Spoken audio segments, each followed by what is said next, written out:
Welcome to Wired for Good, conversations for a better energy future. The podcast exploring how we can achieve a faster, fairer and more affordable energy transition. Brought to you by Ausgrid, this podcast aims to make the complex energy industry more accessible and address how the energy transition can unlock greater benefits for all Australians. Join us as we bring together leaders and experts to tackle the big questions on what's needed to achieve an energy future we're proud to leave as a legacy for the next generation. Hello, I'm Sarah Aubrey and welcome to Wired for Good, conversations for a better energy future. Today, we've got a great conversation lined up about the growing importance of grid connections in Australia's energy future. I'm thrilled to be joined by two incredible leaders with deep insights into this space. Fatima Bazzi, Head of Customer Connections at Ausgrid, who's at the forefront of ensuring our grid adapts to new demands. And Stuart Ayres, CEO of the Urban Development Institute of Australia, New South Wales, who brings a wealth of experience in planning and infrastructure development. Fatima, Stuart, thank you very much for joining us. Welcome. It's good to be here. In today's episode, we're exploring the role of grid connections in supporting Australia's transition to a net zero future. As we electrify more parts of our economy, from transport to our homes and businesses, we're asking, how can we make sure our grid is ready to adapt and connect these new customers? There's a lot to consider, like the rising demand for electricity, integrating renewable energy, and future technologies like AI and EVs. So, how do we balance these needs, minimise costs, and make sure everything runs smoothly? Let's dig into how planning, innovation, and smart connections will shape the future of Australia's energy grid.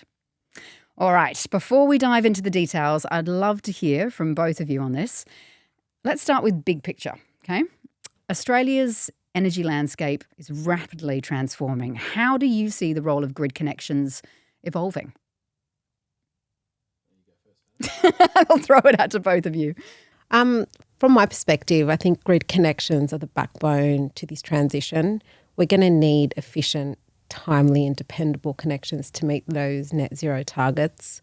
We've seen an unprecedented growth in renewables, EV charging, data centre, battery storage applications. And the grid will need to be set up in a way that it's both reliable and ready for the growth. And so therefore, connections are foundational to all of these technologies. We can advance these technologies, but if we don't have the connection to the grid, it's pretty redundant. What about you, Stuart? I think the big focus has got to shift to the final mile. We hear a lot in the net zero and renewable energy space around the generation of electricity, and often that takes place a long way away from where people will actually utilise that electricity.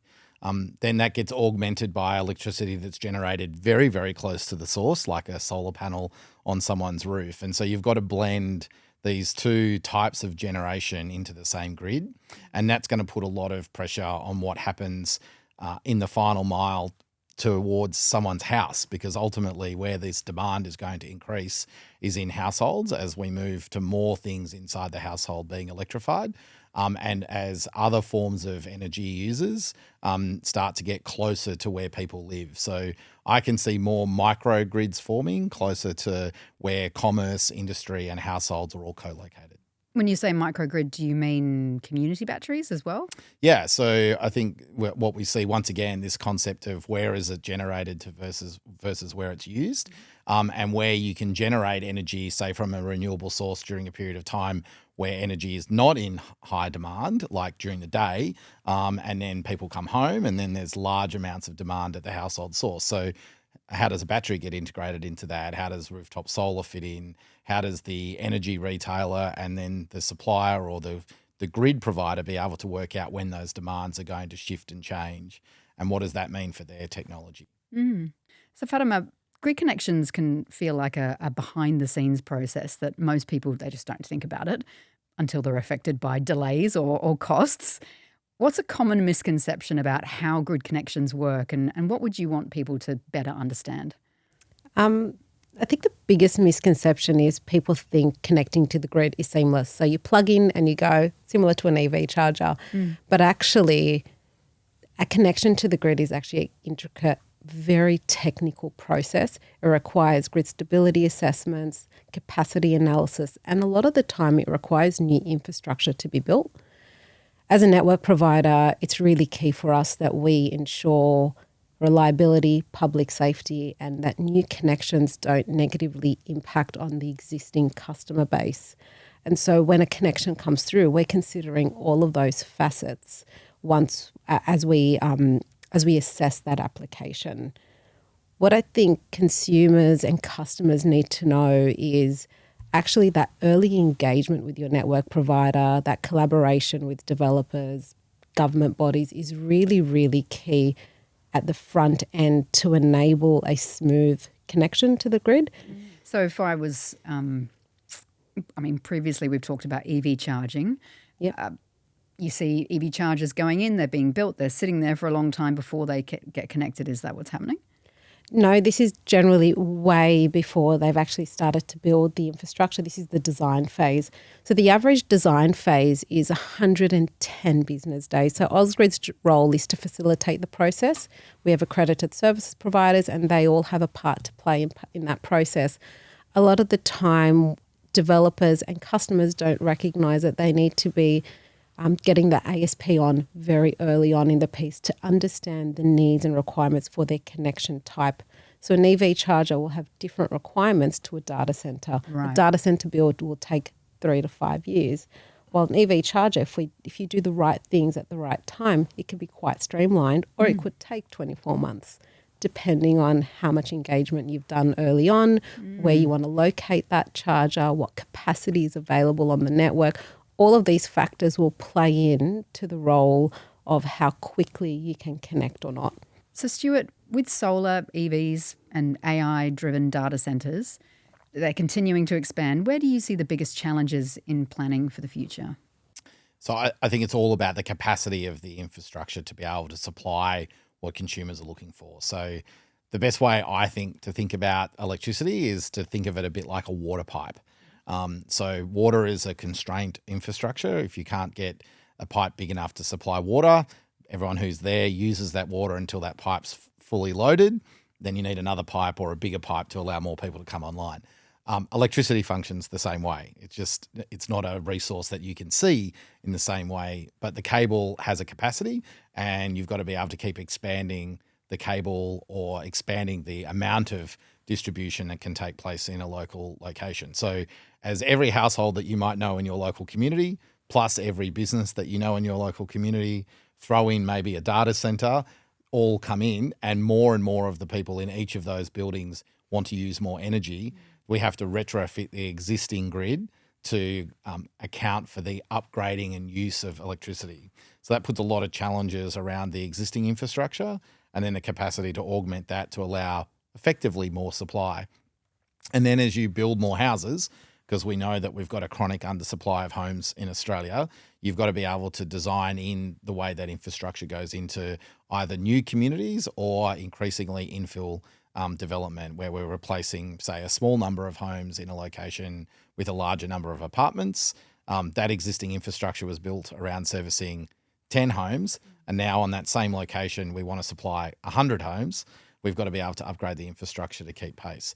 And most people don't really care how that works. They just want to make sure that when they flick the switch or want to use the internet or access their Wi-Fi, that the energy supply works. So as more people get batteries and 1/3 of Australian households has solar, how does that affect the grid in terms of people becoming more energy independent? So it's a really good question, because a lot of the infrastructure that's built is around charging a cost to the consumer who uses that. So the distribution of that energy down our cable or down our pipe, if less of that is being utilised because more of it's being generated in-house, that disrupts the existing infrastructure. And so that creates some pricing and cost challenges as the different types of generation and distribution get integrated into the network. So I think this challenge will continue to exist as we move more to a completely net zero economy, where the electrification of everything has some disruption as the different types of generation takes place. Well, I've become a generator in myself in that I can feed into the grid at a price spike and put it into the grid and help support the grid that way. Yeah, so households are can often be a net generator because if they don't use as much energy as what they're producing, but then there are other users of energy in the economy that don't produce the amount of energy that they need to generate, and that needs to be distributed to them. And those two things often coexist in exactly the same community, the same way as your house and your local coffee shop does, or your house and a office block, or an apartment building and a school. They're all potential generators of electricity, but they're also users and demanders of it as well. Sounds wildly complex. Fatima, as we look to the future, Ausgrid is navigating a lot of changes, from new forms of generation to the rise of data centres.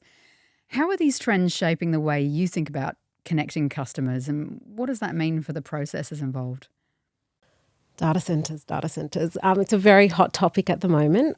So we've definitely seen in the last 12 months an unprecedented growth in data centres, renewable generation and battery storage. What that means for our grid is these types of technologies, they require reliable energy.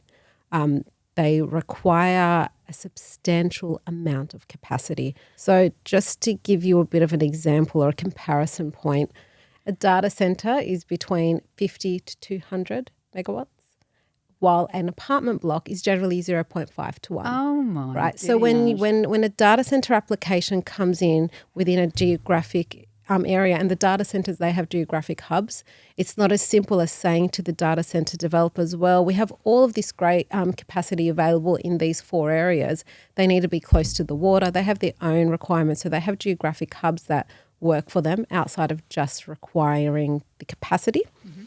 And so when you consider all of these factors, these types of technologies require a substantial amount of electricity, uninterrupted energy, not something where we can be dynamic in the approach. When we've looked at this problem that we foresee coming to our network, we've looked at other jurisdictions. We've looked at the UK. The UK has a backlog of connection applications because they simply cannot meet the capacity requirements. Isn't it going back? Absolutely. In some of their hubs, 5 to 10 years, because they do not have the infrastructure available to support the requirements of these technologies. So at Ausgrid, we're looking at how do we put in place a connection prioritisation approach. So from a principal perspective, we've also worked from the perspective of first in, first serve. And we continue to work with that principle. What we are now doing, especially with these bigger technologies and these bigger developments, is we are putting in contractual milestones with these customers where we say to them, if you want to reserve the capacity, because the build of a data centre can take anything between 3 to 5 years, is we will provide you that capacity, we will reserve you that capacity, but we will have specific milestones where we would like to see progress through the life of a project to ensure that you are actually going to connect to the grid. Because for that capacity that we've reserved for you, there's 3 or 4 other people who would like it. I'm still thinking about how much data a data centre uses compared to an apartment block. That is shocking. Stuart, with electricity, sorry, I'm still dumbfounded by that one. And I've seen so many of those data centres go up. Yep. Well, it's a downstream impact, right? So we think about how we use energy. We sit on a computer, we run our air conditioning, we run all of the electrified elements of our house, and increasingly we're encouraging people to use more of it because we think that we can generate more electricity in more efficient, cheaper and environmentally friendly means. But at the same time, we're generating and creating more data than we've ever created, and we need to store that data so that we can access it. And so that's changing the way in which we have to wire our grid to ensure that when that data needs to be accessed and can be instantaneously retrieved, we have to be able to access. So we're not necessarily in a household or a business thinking about where our data is stored or how it's stored or what impact it's having on our life, because when we access it, it's just there. Yeah. But someone else has got to work out how the downstream impact of that retention and storage of data is maintained. And the two big drawdowns that data centers have on infrastructure, as we probably traditionally think about it, is in electricity usage and water. And if you think about a house doesn't really become a home until you can flush the toilet. So you've got to be access to the sewer.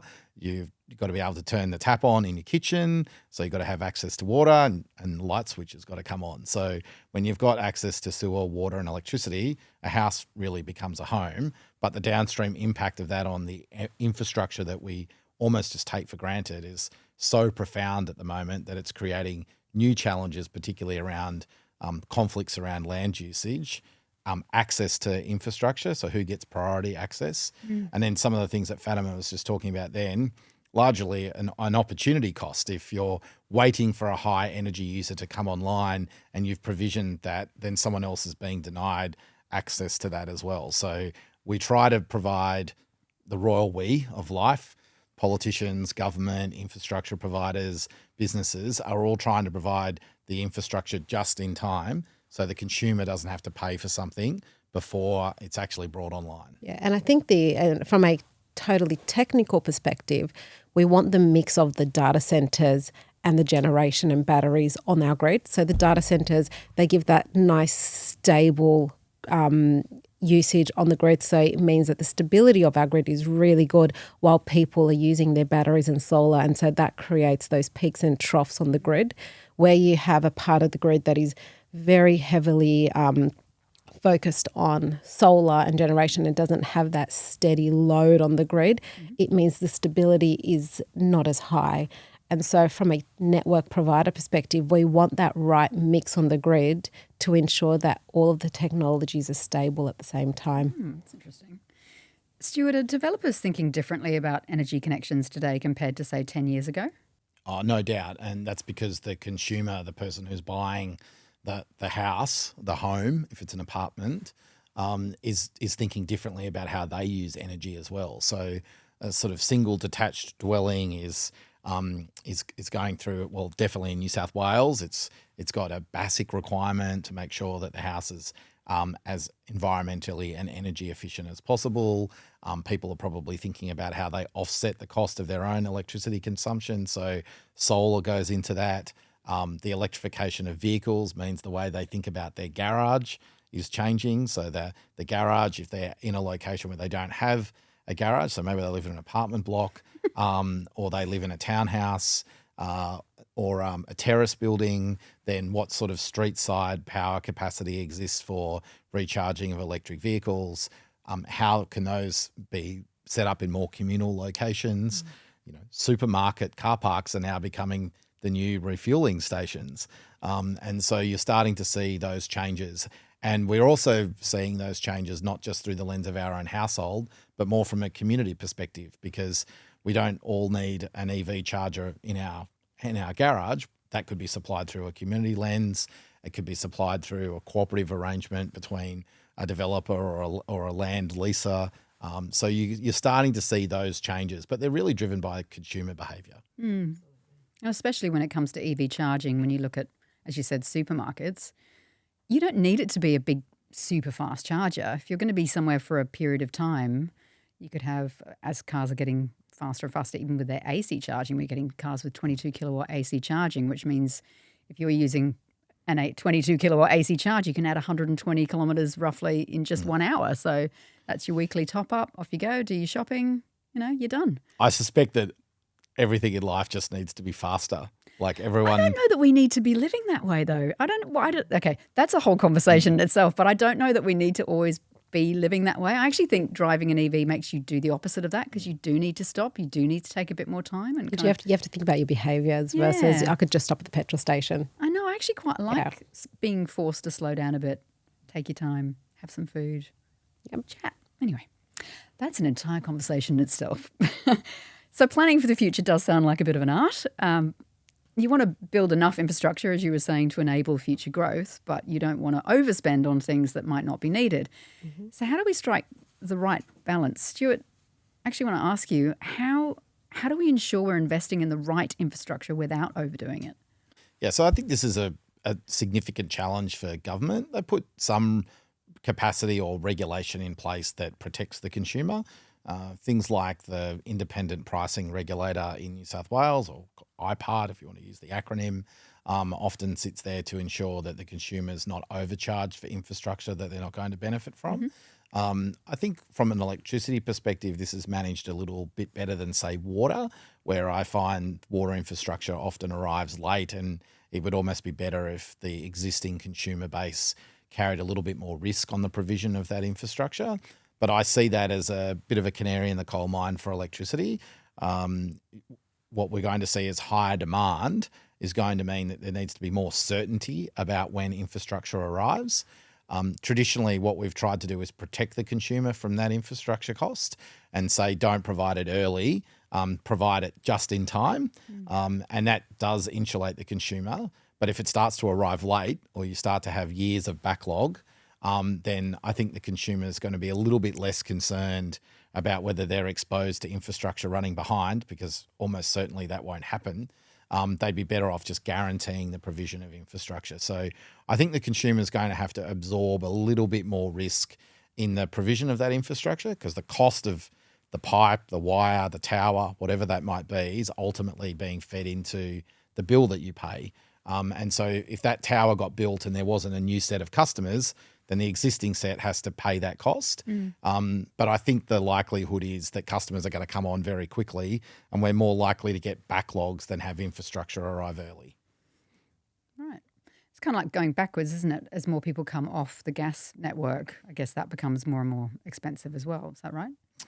As you tend to have as high as demand sits at a high level and you can supply to that demand, then price will regulate. But I suspect what will happen is if we don't provide infrastructure fast enough, then the price for electricity will go up because demand will outstrip supply. So being able to supply more infrastructure, and so I think it's probably warranted that the consumer takes a little bit of the risk, or more of the risk, that that infrastructure is going to get built early. I think that's unlikely to happen, because I think the demand for that infrastructure is going to exist there straight away. So the likelihood of it having to absorb additional costs for, say, an electricity cable that's not going to get used is highly unlikely.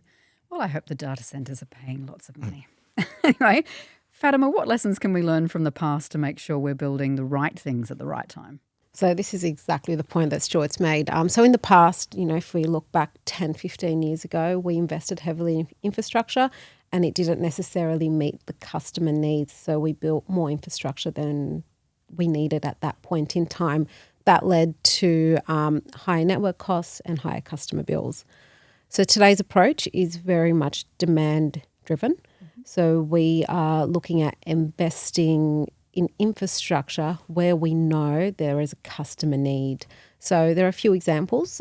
We've recently gone through a process with the regulator for the Wallamutta substation in Macquarie Park. So multiple data centres want to connect into that hub.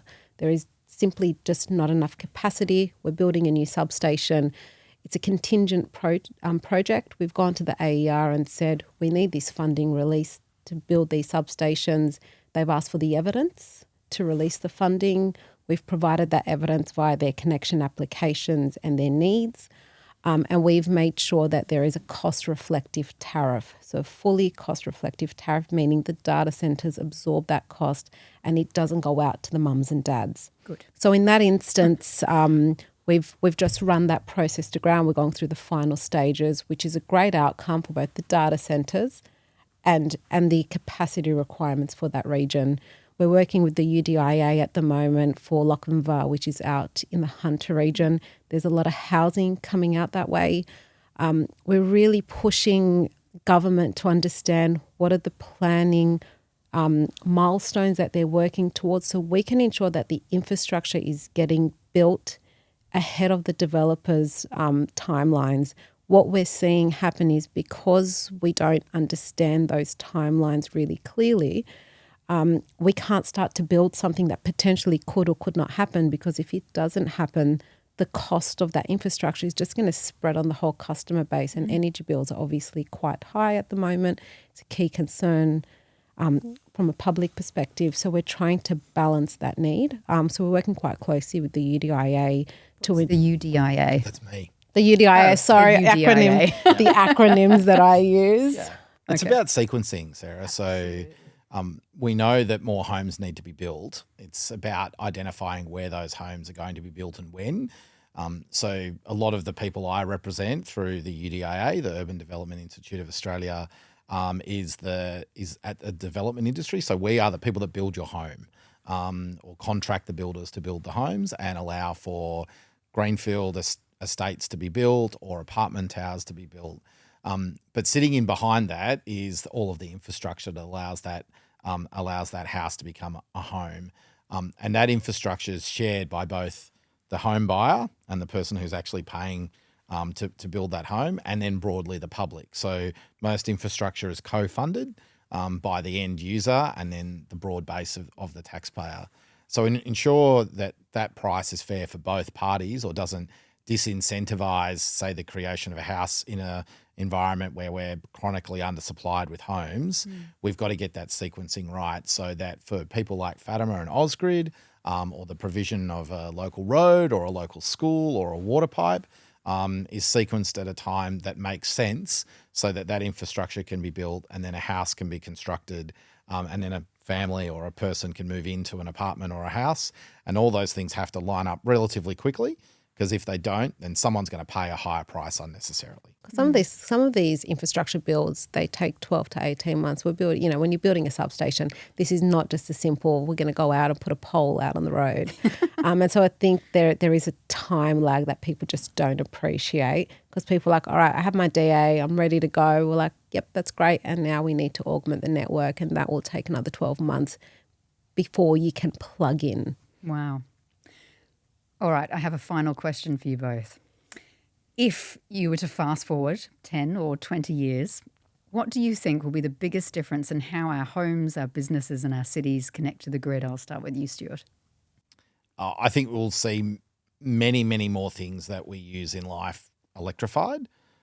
I think demand for electricity will be substantially higher, almost somewhat incomprehensible just how quickly we'll go up that curve. And I think that's going to put a lot of demand on the way in which we think about land uses. So I think there's a land use conflict challenge that we're going to have to get a little bit more realistic about as a community.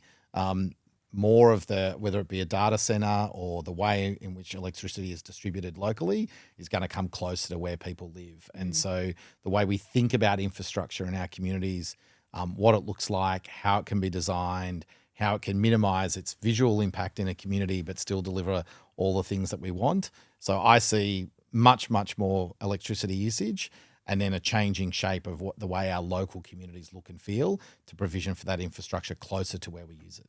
Yeah, I think I'll echo that. What I foresee is we will definitely see that true two-way flow. So households, businesses, communities will be both consumers and producers, and they'll be leveraging all of the different technologies to have a true smart grid. I don't believe our grid is 100% smart yet, and that's the investment we're going to need. And we'll see that through AI, through automation. We'll be able to do better demand management, forecasting, capacity analysis. Once we have those data points, where we're going to need those data centers to support us, we have better data points. We'll be able to respond much more quickly and ensure that the grid is smarter, which therefore means we'll get better outcomes. That's great. Thank you so much. That's been really fascinating. I'm sure our listeners have gained very valuable insights. Honestly, it sounds like a real art form. I take my hat off to you. So to wrap things up, if you had the power to change just one thing right now to make sure the grid connections supported a more sustainable, reliable and affordable energy future for all, what would it be and why? One thing right now that you could change. I think fundamentally, from my perspective, understanding the big C&I and government roadmaps is going to be C&I? Big commercial and industrial customers. Right. Understanding their needs early on will really enable the electrification journey. Overlaid that with a very complex regulatory environment, and this Wallamutta substation in Macquarie Park is a really great example of a way where network providers and the regulator are working together to meet that needs and seeing more and more of that. So it is that planning element and working together across the industry to drive the same outcome. If we do that very early on, we'll be able to do everything we need to do. If we don't, we will continue to have these roadblocks and make the transition much more costly to both our consumers and all these businesses. What about you, Stuart? I'll take a very similar theme to Fatima and perhaps put a little bit of the development lens on it. But my one thing is not rezoning land without an infrastructure plan to go along with it. We know that we need to provide more land for housing, but rezoning land before we know how we're going to fund and provide the infrastructure creates an expectation that no one can meet. And so I think as government looks to rezone more land, it needs to be prepared to plan for how the infrastructure is going to arrive and make sure they know how that's going to be funded. So whether that's going to be funded by the taxpayer or a combination of taxpayer and future customers, but be very, very focused on getting that sequencing right. If you don't do that, pretty much only two things can happen. Either homes get built without access to infrastructure, which everyone hates, or no homes get built at all. Well, thank you both, Fatima and Stuart. That's, again, fascinating. And thank you to our listeners for tuning in to Wired for Good, conversations for a better energy future. It was great. Thanks for tuning in to this episode and for joining us throughout the series. We hope these conversations have sparked new ideas, challenged your thinking, and deepened your understanding of Australia's energy transition. While this marks the end of our current season, the journey to a better energy future is far from over. To keep an eye out for what's next, subscribe to Wired for Good on Spotify or Apple Podcasts. And for more on today's episode, visit wiredforgood.com.au.